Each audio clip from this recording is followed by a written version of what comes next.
Good evening, class.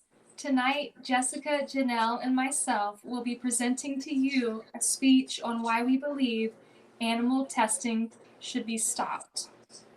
Testing on animals has been a controversial topic for years now, and animal activism groups such as PETA have taken a stand against it by protesting large cosmetics brands and drug companies that make the unethical decision to test their products on animals.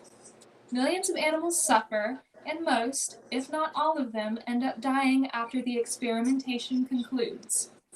Chemicals are being put into rabbits' eyes, mice are inhaling toxic fumes, and even man's best friend is forced to eat toxic ingredients for a company's sake. Animal testing violates the rights of the animals. The suffering and pain they are subjected to is completely unnecessary, and there are a number of viable alternatives to animal testing, such as using natural products and ingredients that do not need to be tested on anything. I believe that animals are just as human as we are, with the feelings that they exhibit and the emotional bonds they create. Testing on animals is not only seen as unethical, but otherwise cruel and unusual. It is extremely costly, and there are a number of alternative methods.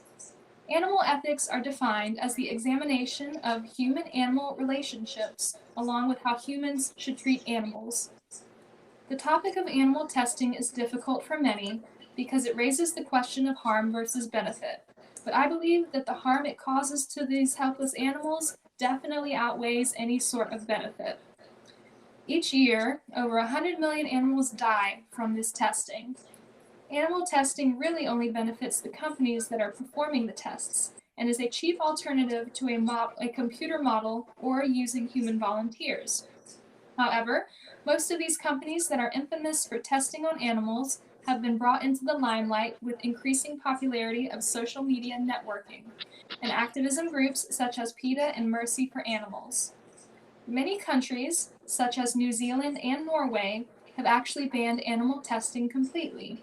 But in some places, it is actually required by law to test on animals in order to ensure consumer safety when using the products.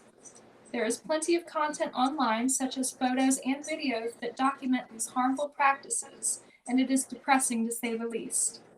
Drug testing on animals is an unreliable source of information because the effects on the animal differ than that of the human due to the difference in genetics. Unfortunately, in the United States, only 5% of these animals are protected by law. The Animal Welfare Act was signed into law in 1966 by President Lyndon B. Johnson and is the main federal law that is supposed to regulate the treatment of animals in both exhibition and testing. However, it only requires the minimum standards of care and treatment.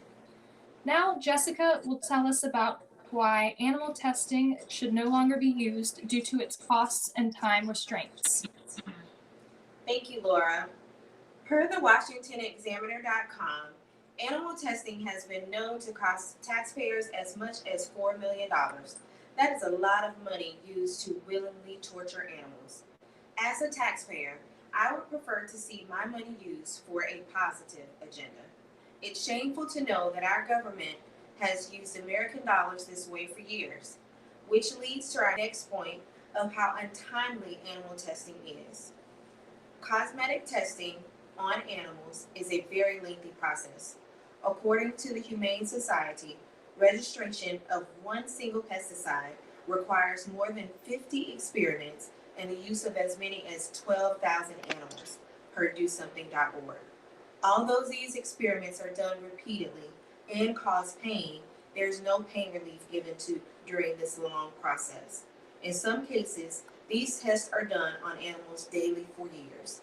As stated above, hundreds of animals are used for this testing, which leads to our next point.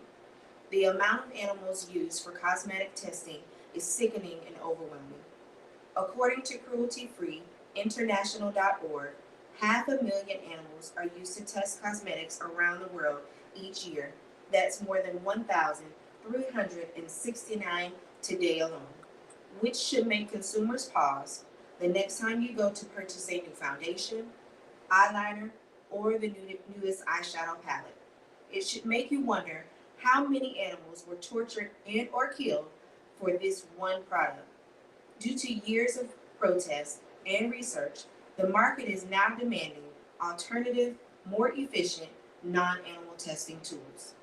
The director of the U.S. National Toxicology Program's Interagency Center for the Evaluation of Alternative Toxicology Methods states, in theory, non-animal tests could be much cheaper and much faster. With there being more cost-effective and timely options, why does animal testing still exist? There is no ethical nor economical reason to continue with this form of testing. Now Janelle is going to give a detailed description of alternative methods to animal testing. Thank you, Jessica.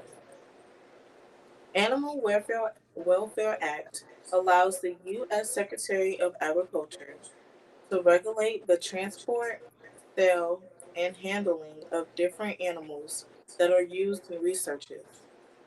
They are still trying to get rats, mice, and birds approved to not be used in labs. Organs on chips is a method that researchers can use to remove living cells from a human organ to study about the humans instead of animals. Lungs on a chip, which is being used by Johnson and Johnson, is to treat pulmonary thrombosis, which is a lung disease. Vitro testing allows researchers to use the human cells to make models of diseases. This allows them to test how diseases will respond to different kinds of drugs or chemicals.